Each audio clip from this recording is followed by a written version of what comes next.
semuanya, kita berjumpa lagi di materi baru kali ini. Nah, kali ini aku membahas persamaan linear. Just sambil kita menjelaskan, aku juga mengucapkan terima kasih kepada dosen dan para pengguna Google yang telah mengupload materi maupun juga di YouTube yang telah membantu aku untuk memahami materi ini dan sehingga aku bisa mengerjakan tugasku dan memberikan juga ilmu pada yang menonton. Kali ini aku sedang mengerjakan tugas, kali ini aku akan mengerjakan tugas final untuk mata kuliah statistika. Kita ini dia adalah soalnya di mana kita diminta untuk mengumpulkan data COVID di Provinsi Sulawesi.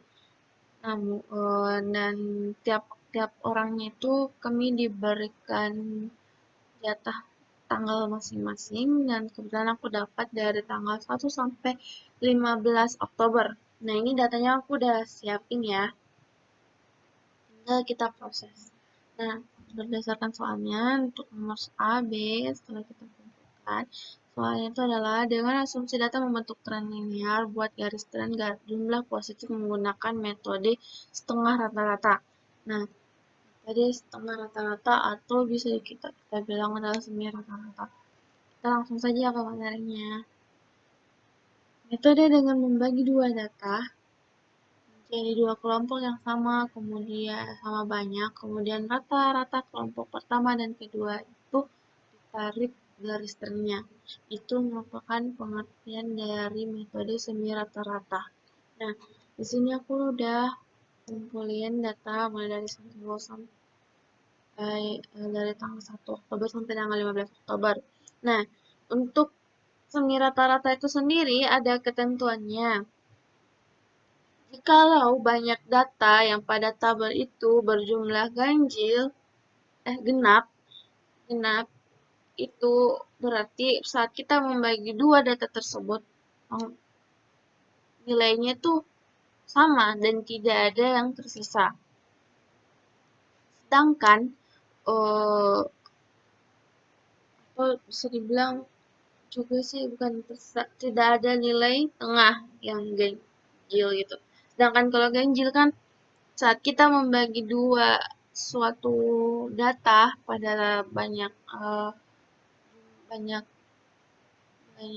data itu ganjil, pada dan banyaknya data itu yang berjumlah ganjil, pasti akan ada satu di mana nilai tengahnya itu yang tidak dapat digunakan.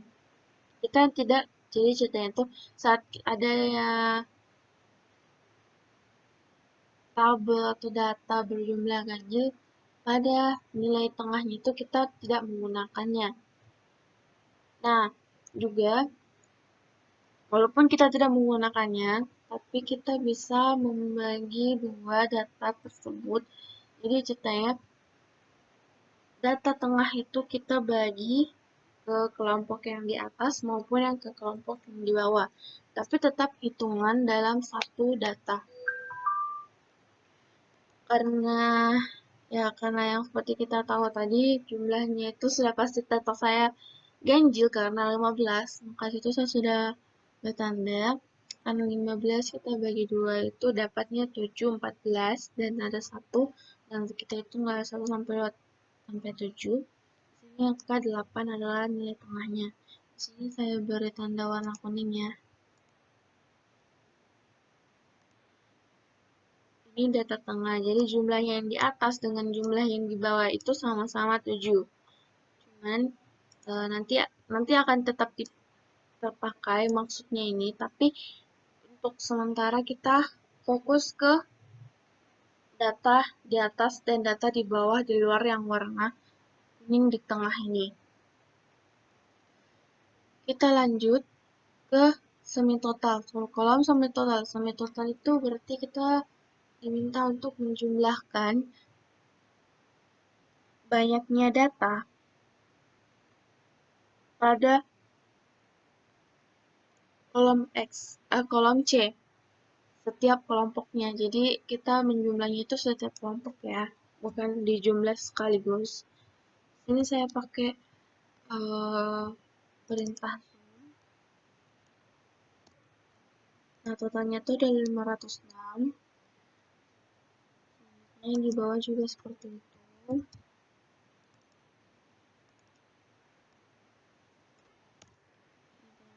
Nah, selanjutnya ada di kolom E, yaitu setengah rata-rata. Di sini kita mencari rata-rata dari tiap kelompoknya. Rata-ratanya kita bagi 7, karena total datanya itu 7. Begitu dengan sebaliknya, di bawahnya. Setelah kita mendapatkan, kita masuk ke rumus, yaitu kenaikan tren. Di situ kita mencari nilai trennya itu berapa sih dari dua kelompok ini. Tren, saya copy dulu. Yang dimasukkan itu adalah setengah rata-rata K2 atau kelompok 2 dikurang setengah rata-rata K1 atau kelompok 1. Kita langsung saja ya. Karena di setengah rata-rata K2 berarti 125,8571429 dikurang 72,28571,429. Nah, untuk memudahkannya lagi, aku copy lagi. Aku kasih warna merah ya, karena ini pasti udah hasilnya. Nah, karena kita pakai Excel, jadi kita bisa langsung ya secara. Jadi totalnya itu untuk menaikkan trennya pada dua kelompok tersebut ialah 53 di 0,57142,857. Setelah kita mendapatkan kenaikan trennya, kita lanjut ke rumus kedua, yaitu rata-rata kenaikan tren tiap harinya. Langsung dimana rumusnya itu kenaikan tren dibagi banyaknya data tiap kelompok.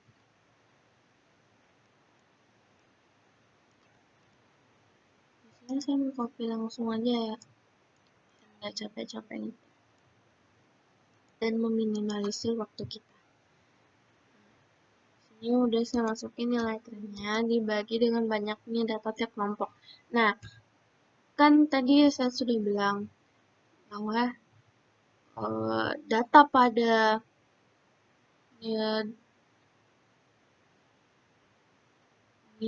jumlah data pada data ganjil yang berarti data tengahnya itu kita tidak memakainya, tapi untuk menghitung banyak datanya, karena dia ganjil, jadi tadi seperti saya bilang bahwa data tersebut dibagi 2.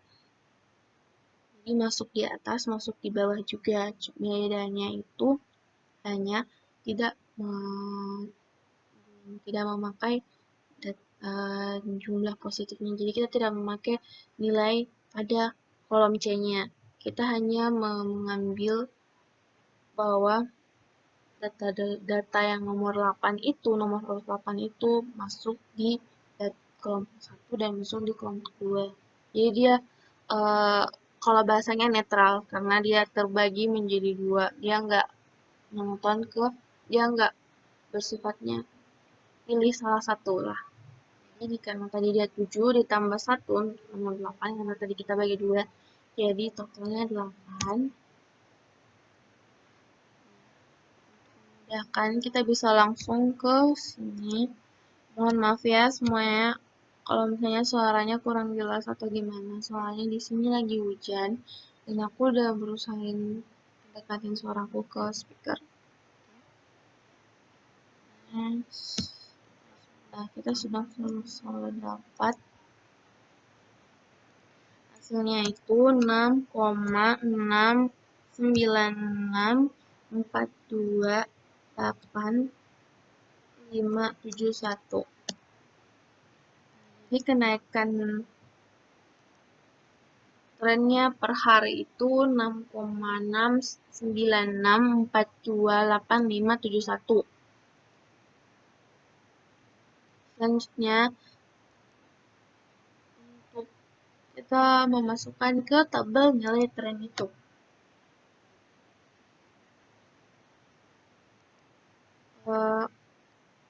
Pada nilai tengah, nah jadi gini, karena tadi kita udah dapat rata-rata, rata-ratanya sudah pasti berada di nilai tengah. Nah, jadi karena kita membagi dua lagi, kalau data sini,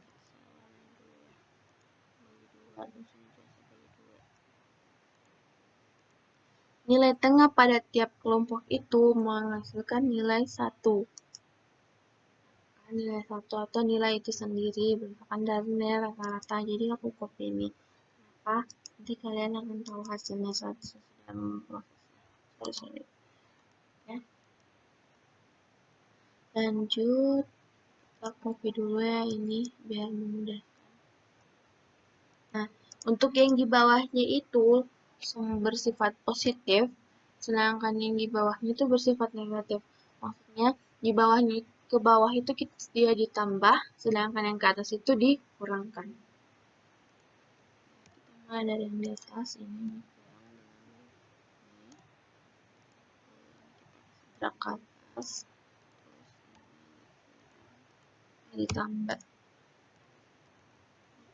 dengan yang tadi.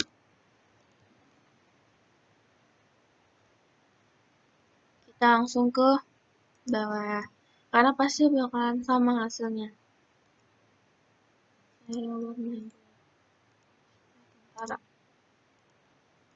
Oke, jadi sementara kan hasilnya nilai tengah itu sendiri bakal menghasilkan hasil nilai dari rata-rata tersebut, baik itu yang nomor 4 maupun nomor 12 akan menghasilkan nilai rata-rata itu sendiri. Nah, sekian itu adalah sembilan rata-rata. Kita udah dapat 9 rata-ratanya. Lanjut ke soal nomor 2. Nomor 2 itu hitung koefisien korelasi, koefisien penentu, dan jelaskan arti dari KP dan KK yang telah diperoleh.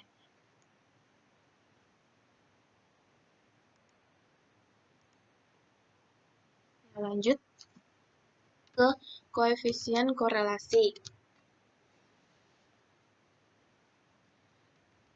Seperti yang kita tahu, koefisien korelasi itu sendiri adalah bilangan yang digunakan untuk mengukur keeratan hubungan antar variabel. Yang dimana rumusnya itu R. Jadi koefisien korelasi itu dilambangkan sebagai dengan R kecil, di mana R sama dengan N sigma X Y kurang sigma X sigma Y per akar N sigma X pangkat 2 kurang sigma X dalam sigma X yang dipangkatkan 2 kali N sigma Y pangkat 2 dikurang sigma X yang dipangkatkan 2. X sigma Y yang dipangkatkan 2. Lalu, pada tabel ini ada jumlah positif dan jumlah negatif. Jumlah positif dengan jumlah meninggal, di mana jumlah positif itu dilambangkan sebagai X, sedangkan jumlah meninggal itu dilambangkan sebagai Y. Setelah itu saya menambahkan 3 tabel di belakangnya, yang dimana tabel ini nanti akan memudahkan kita dalam memasukkan nilai di rumusnya nanti. Jadi kita eksekusi ke tabelnya dulu. Nah, di sini adalah X pangkat 2. X pangkat 2 yaitu ini X, kita pangkatkan lambangnya seperti ini pada Excel, terus 2. Begitupun dengan yang di sebelahnya, siap pangkat 2. Nah, yang di kolom selanjutnya lagi, yang kolom Y itu X dikali Y. Jadi di sini kita mengalihkan X dikali Y-nya. Lanjut, di sini kita bisa langsung drag ke bawah untuk hitungannya. Jadi di sini sudah muncul semua nilai-nilainya. Nah, selanjutnya kita masukkan ke rumusnya.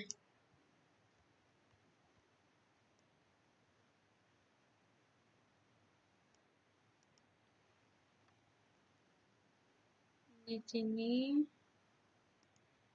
kan N-nya itu ada 15. 15 itu adalah total dari banyaknya data yang ada. Terus tadi adalah sigma XY, sigma XY, sigma. Jadi saya perjelas kembali, sigma itu adalah jumlah ya. Jadi jumlah tadi perkalian XY itu adalah 23, 58. Lalu sigma YX, sigma X-nya itu adalah 1600. Itu sigma Y itu adalah 22. Lanjut kita masukkan lagi 15, lalu sigma X pangkat 2, X pangkat 2, sigma itu 212, 086.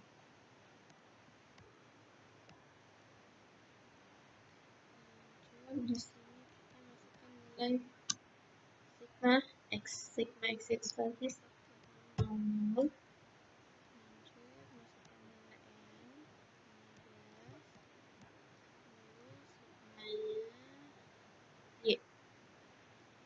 Y itu 62. Sigma Y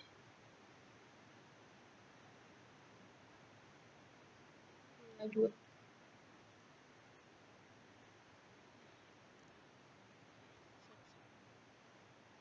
Aku berbeda warnanya dulu ya. Kan tinggal dimasukin nilainya. Nah, di sini saya karena kita pakai Excel, saya memprosesnya by Excel ya, kalkulatornya. Jadi di sini aku langsung 15 dikali 2358. Jadi 15 dikali 2358. Lanjut 1600 dikali 22. 1600 dikali 22. Setelah itu dia dikurang. Jadi yang pertama tadi dikurang sama yang kedua. Itu 170. Sini aku ubah ya langsung 170. Beri warna biar jelas. Lalu yang kedua itu 15 dikali 212 086. Lalu 1600 pangkat 2. Di sini kita kurang. Ini pertama kali itu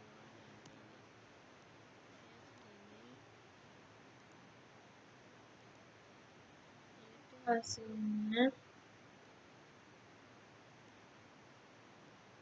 621290. Lanjut 15 dikali 62 pangkat 2. Dikurang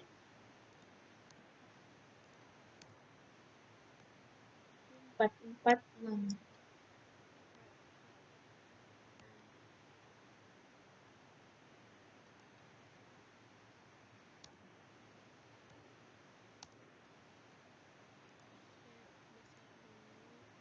Oke.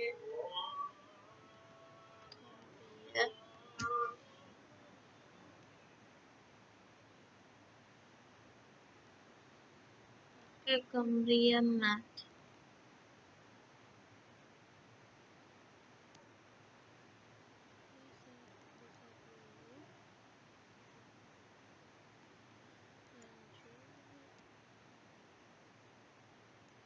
ini ya,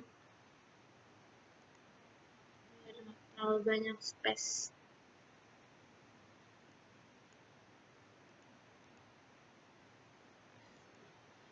Jadi kita kali dulu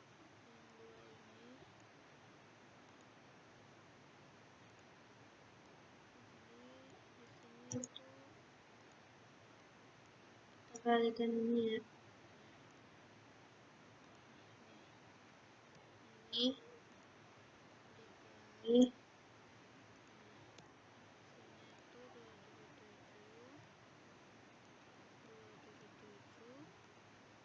mau 9, 5, 340. Di sini seperti ini. Lalu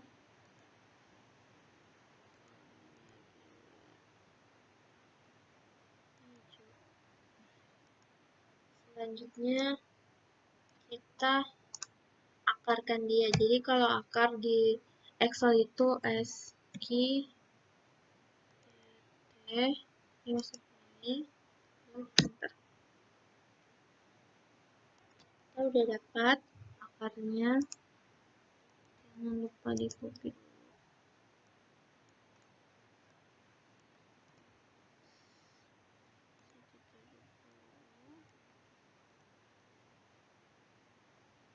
Satu enam 646,18094.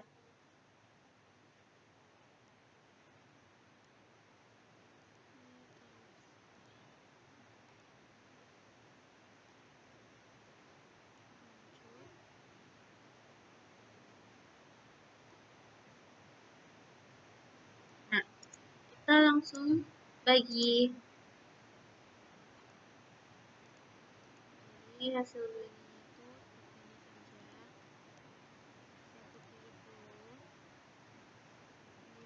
ini saja,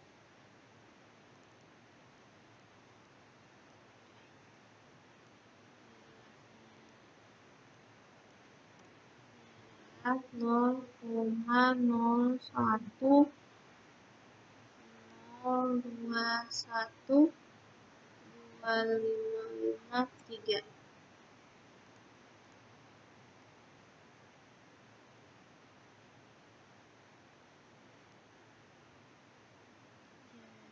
Jadi ya.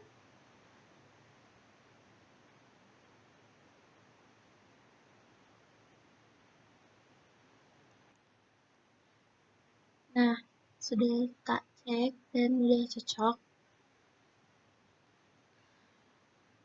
Di sini R yang kita dapat pada tabelnya itu senilai 0,010212553. Untuk koefisien korelasi itu sendiri,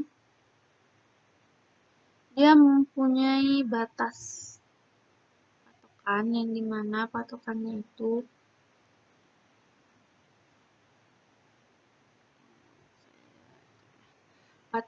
itu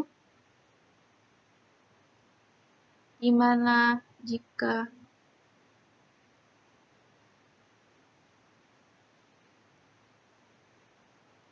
KK sama dengan 0 berarti tidak ada korelasi, namun jika 0 lebih kecil dari KK dan lebih kecil sama dengan 0,20 berarti korelasinya itu sangat lemah. Lalu 0,20 lebih kecil dari KK atau lebih kecil sama dengan dari 0,40 berarti lemah tapi pasti. Dan 0,4 lebih kecil dari korelasi koefisien korelasi dan lebih kecil sama dengan 0,7 berarti cukup berarti. Dan lalu 0,70 lebih kecil dari kakak, namun lebih kecil sama dengan 0,90. Berarti itu artinya kuat. Dan 0,90 lebih kecil dari kakak dan lebih kecil dari 1, berarti itu sangat kuat dan dapat diandalkan. Lalu yang terakhir adalah jika kakak sama dengan 1, berarti korelasi yang ada itu sempurna. Nah, jika dilihat dari pemaparan tadi terhadap patokan koefisien korelasi, di sini hasil dari korelasi kita tuh 0,0102125553. Dia itu lebih tinggi daripada 0, namun lebih rendah daripada 0,20. Sehingga dapat diartikan, kita ketik di sini, jadi korelasi adalah positif, nilainya positif, tidak minus, positif. Tapi untuk korelasinya itu sangat lemah.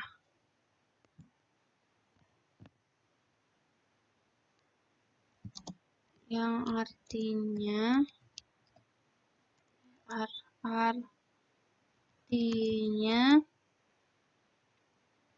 jika penumpukan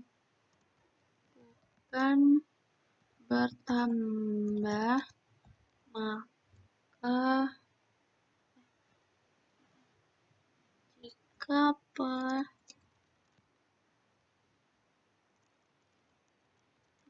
jumlah bertambah, maka hasil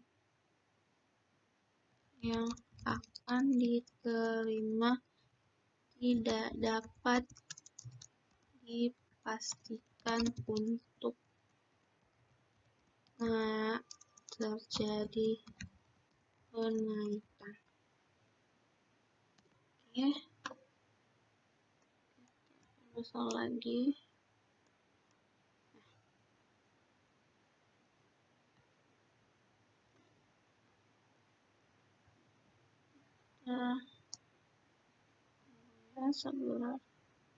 Ya, dari hasil yang kita sudah dapat saya artikan koefisien korelasinya itu sangat rendah, yang dimana artinya jika jumlahnya bertambah, maka hasil yang akan diterima tidak dapat dipastikan apakah terjadi penaikan atau tidak. Jadi bisa saja jadi penurunan, penaikan, Jadi nggak bisa dipastikan dia akan naik atau tidak. Oke, itu koefisien korelasi. Selanjutnya kita ke koefisien penentu. Nah, koefisien penentu itu adalah menjelaskan besarnya pengaruh variabel terhadap naik turunnya variabel lain. Nah, di mana rumusnya itu adalah koefisien penentu sama dengan KK, atau tadi koefisien korelasi, pangkat 2 dikali 100%. Nah, kita ketahui di samping ini, tadi saya sudah mengetiknya sini, 0,01212553, oke. Nah, di situ kita bisa langsung memasukkan rumusnya. KP, kakaknya itu Nah,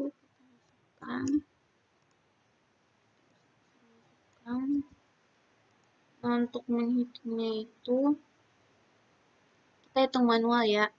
Jadi di sini kita copy, lalu di sini kita kali pangkatkan 2 dulu. Nah, ini kali karena di sini kita sudah dapat. Nah, karena ini adalah dikali 100%, maka kita mundurkan komanya sebanyak 2 kali. Jadi hasilnya itu adalah 0,0104,296%.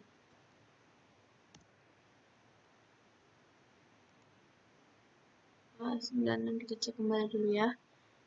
Kita kalau menunjukkan 2 berarti 0,0104,296. Itu sudah cocok. Jadi dari hasil itu kita dapat buat kesimpulan yang dimana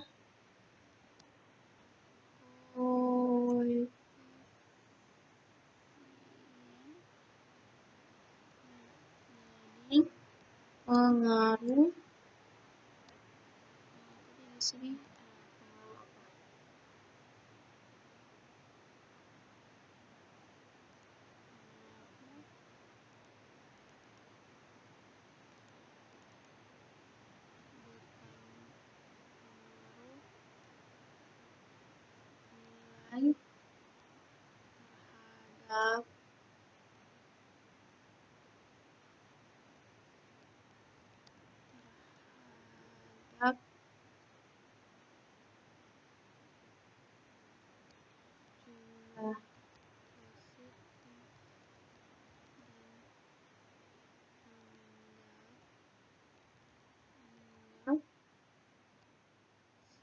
nilai terhadap jumlah sebesar 0,0104,296%.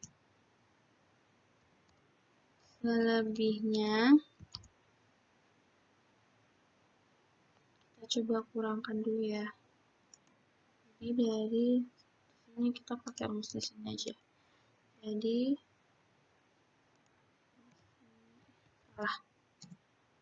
ini kita kali dulu sama 100%.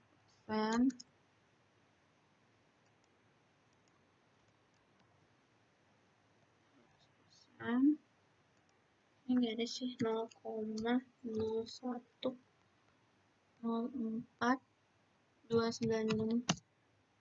Ini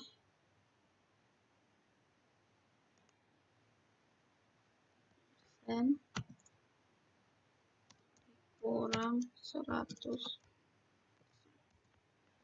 Ini totalnya itu kita mundur ini totalnya selebihnya itu yaitu 99,995704%.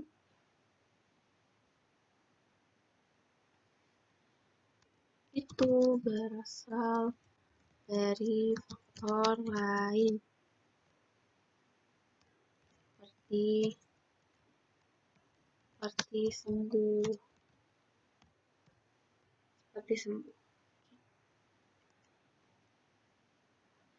Jadi kita sudah mendapatkan koefisien penentunya, yang dimana nilai persentase koefisien penentunya itu 0,0104,296%. Ini mana artinya itu pengaruh nilai terhadap jumlah positif negatif sebesar 0,0104,296%. Selebihnya itu ada pada 99,989570,4% berasal dari faktor lain seperti jumlah sembuh atau faktor-faktor yang tidak kita ketahui lagi. Itu dia koefisien tertentu. selanjutnya yaitu nomor 3, dengan asumsi data berbentuk linear, buat persamaan regresi linear, lalu buat prediksi jumlah yang meninggal pada kasus positif mencapai X, di mana X adalah jumlah positif pada data terakhir ditambah 100. Jadi, hari ke-15, X itu hari ke-15 ditambah 100. Nah, kita masuk ke materi terakhir, yaitu regresi linear. Soal terakhir pula. Ini mana regresi linear jika ada hubungan antara variabel bebas terhadap variabel tak bebas berbentuk linear. Untuk rumus regresi linear itu dilambangkan sebagai aksen atau pangkat sama dengan A ditambah B dikali X, di mana A itu adalah intercept dan B adalah koefisien regresi. Untuk rumusnya itu sendiri, di mana B untuk mencari B itu sama dengan N sigma XY dikurang sigma X sigma Y, lalu per N sigma X pangkat 2 kurang sigma X dipangkatkan 2. Lalu rumus A sama dengan sigma Y per N dikurang B dikali sigma X per N. Nah, untuk datanya tadi kita kan sudah mempelajarinya di pembelajaran koefisien korelasi. Jadi kita langsung saja saya isi dulu ya. Sini adalah X pangkat 2, jadi kita pangkatkan dulu. Di sini X kali X. X dikali Y, maaf. Kita isi dulu.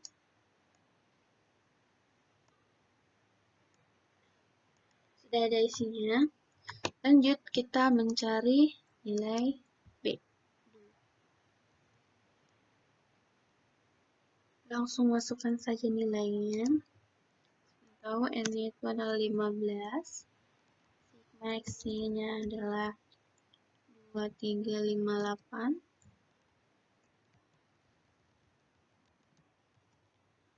Terus sigma Y X-nya itu sendiri 600. Ini sigma Y 22. N-nya itu 15. Sigma X pangkat 2 212086. Lalu X pangkatin 2. X-nya itu 1600.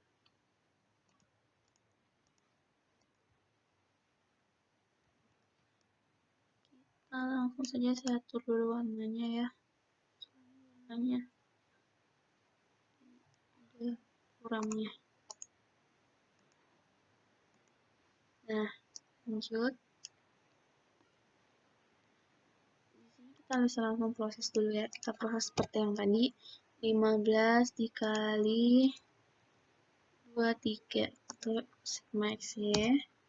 Lalu 1600 dipangkatkan 2.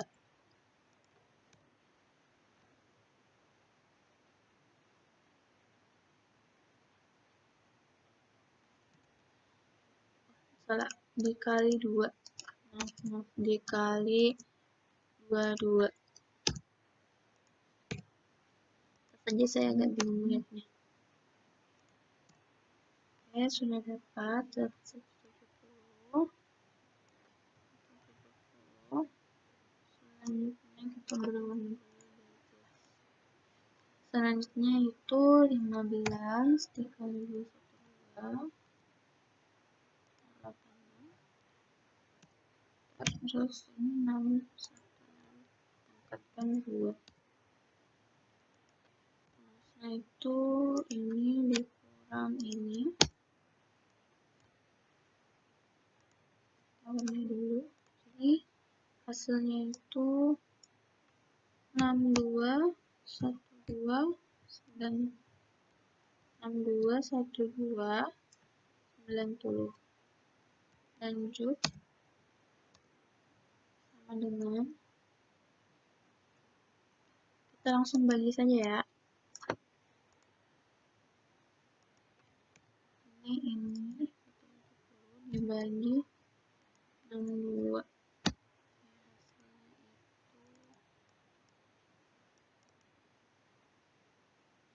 Warnain dulu. Hasilnya itu adalah 0,123 27 36 24. Sekali.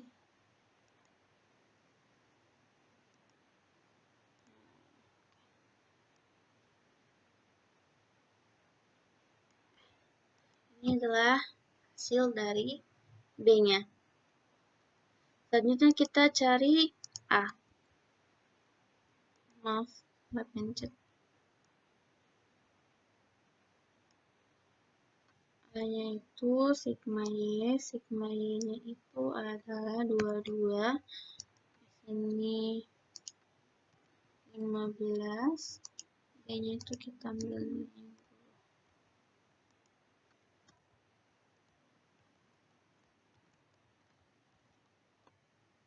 Lanjut. Ukurannya. Sigma X itu 1600 dibagi 15.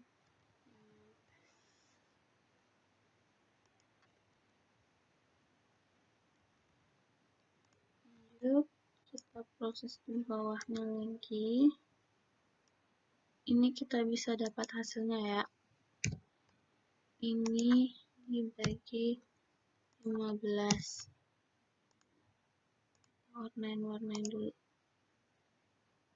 Hasilnya itu 1,41234567. Oh, besar banget. Kita perkecil dulu. Oke. Lagi.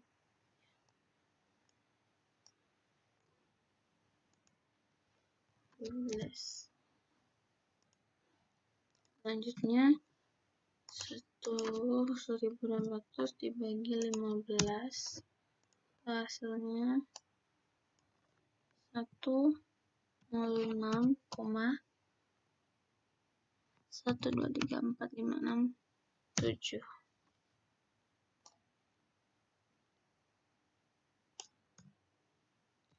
Lanjut, kita prosesnya.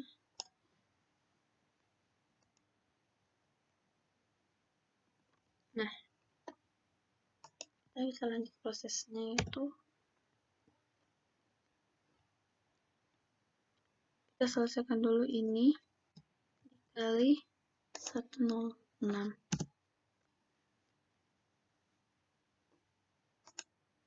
Saya tarik ke sini saja. Ini saya ambil sebagai warna ini. Ini udah nggak ada. Ini itu lalu 14 dikurang ini. Kita ketemu deh hasilnya. Apa bagus ya? Warna ini, terus warnanya tak kasih warna putih. Jadi hasilnya itu 1,4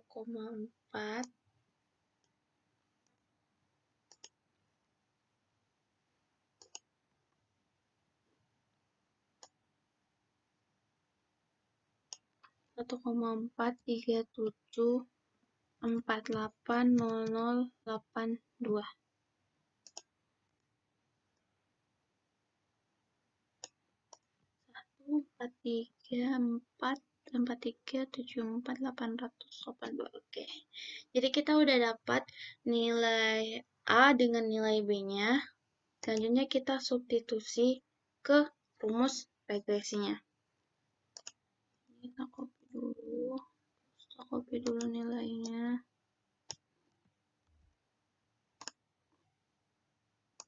Ini kalau kita masukin kentara nggak sih? Oh, nggak kentara. Kita harus tulis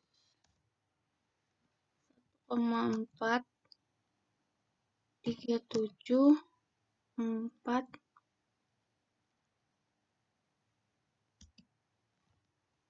882, di mana B-nya itu 0,00273624. Kita sudah dapat.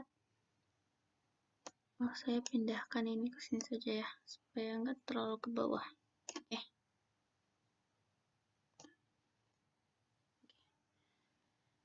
Jadi kita sudah dapat persamaan regresi linearnya. Nah, di bagian bawahnya itu kita diminta untuk mencari jumlah meninggal kasus mencapai X, di mana X adalah jumlah positif pada data terakhir ditambah 100. Jadi pada data terakhir itu X-nya itu 113. Tapi dengan soalnya itu diminta hari ke-15 ditambah 100. Jadi di sini itu saya berikan ya keterangan substitusi nilai X itu persamaan regresi nilai X15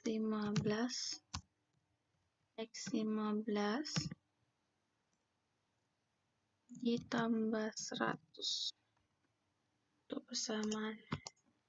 Jadi X15 berarti X by X yang ke-15. Kita masukkan dulu, lalu masukkan ini di sini dikali dengan 213. Nah, kita proses dulu yang ini.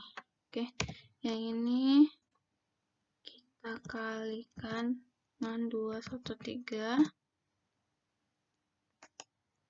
Jadi ini saya warnain warna gelap ya, warna gelap. Oke, ini ya.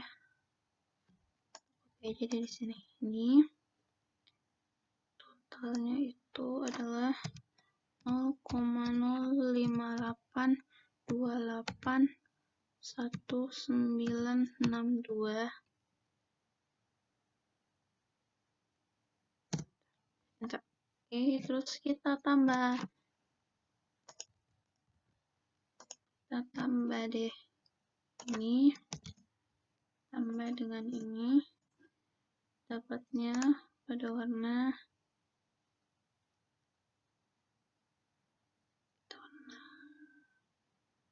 ungu. Ya, hasilnya itu adalah 149,576,20,43. Jadi untuk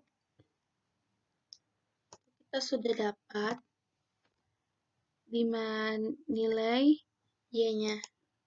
Jadi untuk selanjutnya jumlah yang akan meninggal kurang lebih penambahannya itu sebanyak 1,4957620,2043 untuk pada tanggal 16 Oktober. Di tanggal 15 Oktober pada persamaan regresinya. Ya, mungkin sudah berakhir materi kita kali ini. Terima kasih semuanya yang sudah menyimak materi saya mulai dari awal sampai akhir. Materi dari soal final kami. Mohon maaf bila ada salah-salah kata dan maksud. Sekian dari saya. Wassalamualaikum warahmatullahi wabarakatuh.